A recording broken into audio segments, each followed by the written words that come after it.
Boom, Ever Onward Tribe. I was talking with a buddy yesterday, and somehow the concept or idea of hope came up and how powerful hope is. And I said, have you ever heard of the study they did on rats at Harvard in the 50s? He's like, no. I was like, man, I read this and it absolutely blew my mind, and I'm excited to share it with you.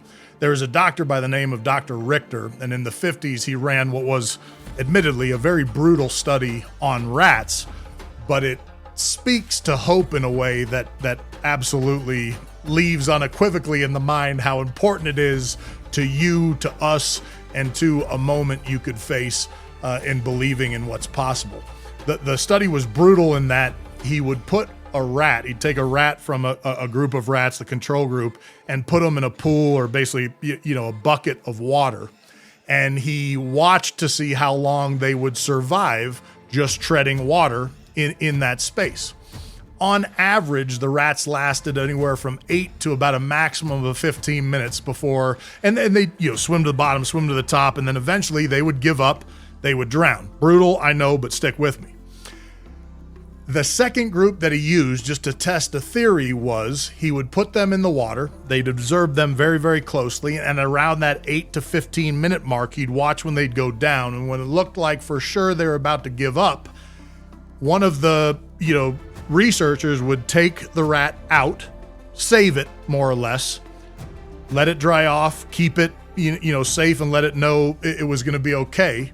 And then again, harshly put it back in the water. Now, 8 to 15 minutes is how long the average rat across a very significant peer group lasted without knowing it was going to be saved or taken out of the water. I'll let you, just as you're listening, take a guess on how long you think the rats lasted when put back in the water after being rescued. Wasn't 10 minutes, wasn't 15, wasn't 20. The average was 60 hours. 60 hours before the rats would give up. Just that injection of hope in belief that they could last longer and survive extended that number to a place that's hard to wrap your head around.